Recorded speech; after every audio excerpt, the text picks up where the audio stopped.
कल्पना कीजिए एक ऐसा पल जहां दुनिया की नजरें भारत पर टिकी हैं और हमारे प्रधानमंत्री नरेंद्र मोदी मलेशिया की धरती से दहाड़ते हुए कहते हैं, भारत अब दुनिया की टॉप 3 इकोनॉमी के दरवाजे खटखटा रहा है।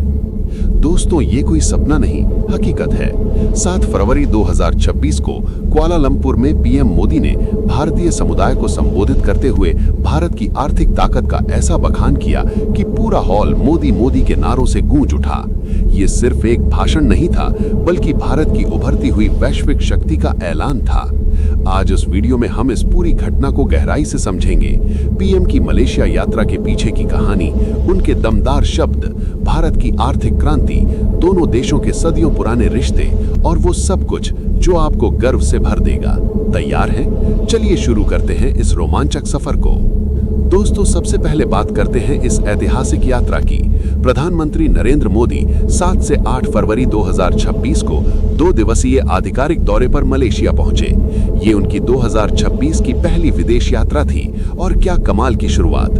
मलेशियाई प्रधानमंत्री अनवर इब्राहिम ने खुद एयरपोर्ट पर उनका स्वागत किया और अपनी कार में बिठाकर कार्यक्रम स्थल तक ले गए, वो भी अपनी सीट पर।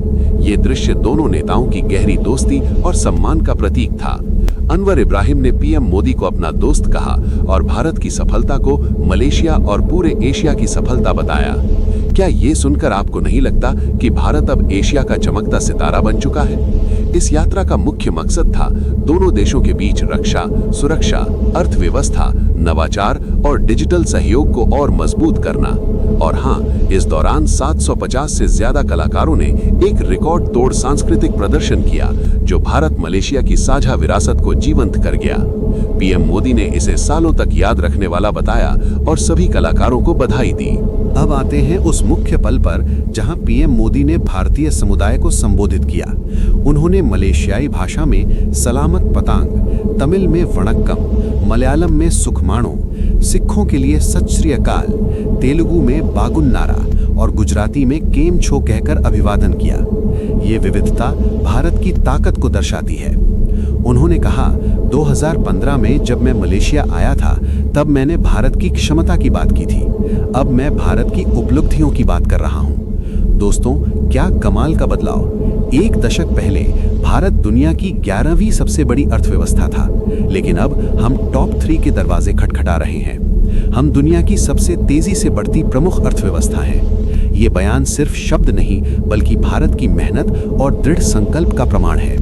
पीएम ने बताया कि 2023 में भारत ने जापान को पीछे छोड़कर 5वीं सबसे बड़ी अर्थव्यवस्था का ताज पहना और 2026 तक हमारी जीडीपी $4 ट्रिलियन के पार पहुंच चुकी है।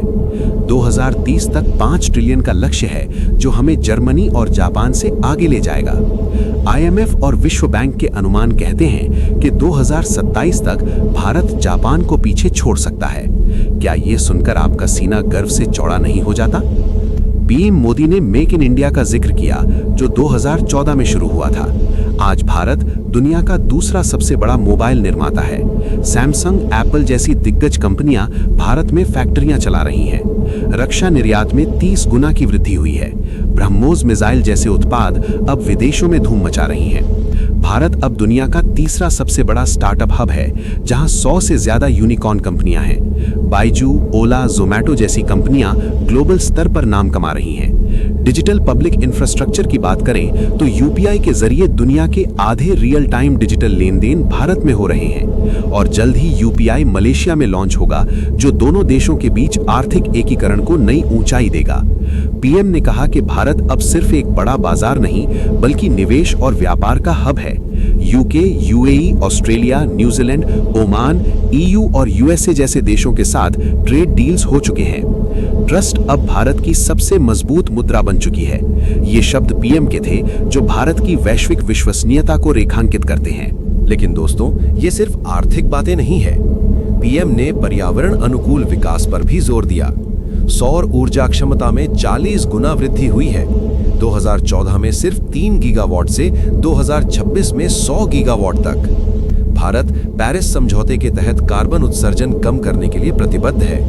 ग्रीन ग्रोथ हमारी प्राथमिकता है, जो तेज विकास को सस्टेनेबल बनाता है। अब आर्थिक आंकड़ों में गहराई से उतरते हैं। 2014 में भारत की जीडीपी $2 ट्रिलियन थी, जो 2026 में 4 ट्रिलियन तक पहुंच गई। निर्यात 300 बिलियन से बढ़कर 750 बिलियन डॉलर हो गया। एफडीआई इनफ्लो रिकॉर्ड स्तर पर है। स्टॉक मार्केट कैपिटलाइजेशन दुनिया में चौथा सबसे बड़ा है। सेंसेक्स 1 लाख के पार है। डिजिटल अर्थव्यवस्था में पेटीएम, फोन पे जैसी कंपनियां ग्लोबल हो रही हैं। रक्षा क्षेत्र में आत्मनिर्भर भारत अभियान ने आयात को कम किया है। स्टार्टअप इंडिया ने उद्यमिता को बूस्ट दिया। पीएलआई स्कीम ने मैन्युफैक्चरिंग को नई रफ्तार दी। आधार और जनधन ने वित्तीय समावेशन को क्रांतिकारी बनाया। जीएसटी ने कर प्रणाली को एकीकृत किया। विश्व बैंक के अनुसार 2026 में भारत की विकास दर 6.5% है, जो चीन से ज्यादा है। मुद्रास्फीति नियंत्रण में है। बेरोजगारी दर कम हुई है, हालांकि चुनौतियां बाकी हैं। क्रिप्टो और ब्लॉकचेन में भारत अग्रणी है। अब बात करते हैं भारत मलेशिया के रिश्तों की। ये सदियों पुराने हैं। तमिल व्यापारी, संस्कृति का आदान प्रदान। मलेशिया में भारतीय मूल के लोग दुनिया में दूसरे सबसे ज्यादा हैं, करीब 2.9 मिलियन। मुख्य रूप से तमिल, पंजाबी, तेलुगु, गुजराती। पीएम ने नेताजी सुभाष चंद्र बोस की भारतीय राष्ट्रीय सेना में मलेशियाई भारतीयों के योगदान को याद किया। मलेशिया में भारतीय कल्चरल सेंटर को नेताजी के नाम पर नामित किया गया है। तमिल संस्कृति की सराहना करते हुए पीएम ने थिरुवल्लुवर सेंटर की स्थापना की घोषणा की। ओसीआई कार्ड को 6ठी पीढ़ी तक विस्तारित किया गया, जो प्रवासियों को भारत से जोड़ता है। 2024 में अनवर इब्राहिम की भारत यात्रा के दौरान रिश्तों को कॉम्प्रिहेंसिव स्ट्रेटेजिक पार्टनरशिप का दर्जा मिला। दोनों देश इंडो पैसिफिक में स्थिरता के लिए सहयोग कर रहे हैं। चीन की आक्रामकता के खिलाफ एकजुट। आर्थिक रूप से मलेशिया भारत का 13वां सबसे बड़ा ट्रेड पार्टनर है। 2025 में द्विपक्षीय व्यापार 20 बिलियन डॉलर तक पहुंचने की उम्मीद। भारतीय कंपनियां आईटी, फार्मा, इंसुलिन उत्पादन में सक्रिय। एशिया की सबसे बड़ी इंसुलिन फैक्ट्री भारत की मदद से बनी। मलेशिया इंडिया डिजिटल काउंसिल काम कर रहा है। सांस्कृतिक रूप से थाईपुसम, दिवाली जैसे त्योहार भारत जैसी धूम से मनाए जाते हैं। गरबा लोकप्रिय है। बाटू केव्स का थाईपुसम पलानी जैसा लगता है। पीएम ने मलेशियाई लोगों को भारत घूमने का न्योता दिया, जहां हवाई अड्डों की संख्या दोगुनी हो गई। वंदे भारत ट्रेनें चल रही हैं। पीएम ने इम्पैक्ट का नारा दिया। India Malaysia partnership for advancing collective transformation. ये गति, महत्वाकांक्षा और लोगों के लाभ पर केंद्रित है। अनवर इब्राहिम ने चंद्रयान 3 की बधाई दी। भारतीय मीडिया में इसे भारत की वैश्विक शक्ति के रूप में देखा जा रहा है, जबकि विपक्ष इसे जुमला कहता है, लेकिन विशेषज्ञ सहमत हैं। विदेश नीति में क्वाड, I2U2 जैसे गठबंधन भारत को रणनीतिक महत्व देते हैं। चुनौतियां हैं, पाम ऑयल विवाद, मलेशियाई भारतीयों के अधिकार, लेकिन कूटनीति से सुलझेंगी। सांस्कृतिक आदान प्रदान में तमिल फिल्में, संगीत। अब गहराई से विश्लेषण करें। पीएम की विदेश यात्राएं आर्थिक डिप्लोमेसी पर फोकस्ड है।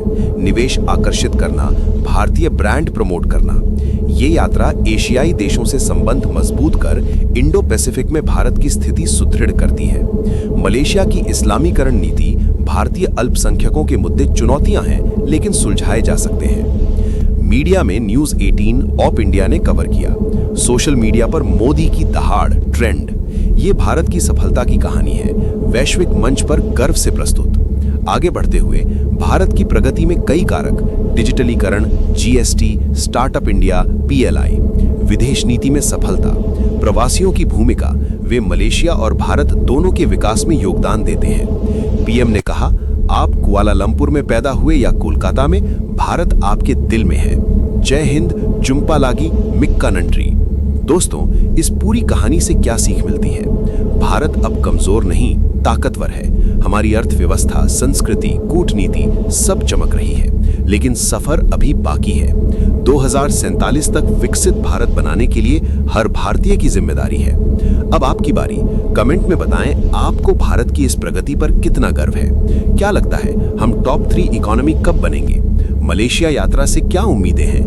लाइक करें अगर आपको वीडियो पसंद आया, शेयर करें दोस्तों के साथ और सब्सक्राइब करें चैनल को ऐसे ही डीप एनालिसिस के लिए। धन्यवाद देखने के लिए। जय हिंद।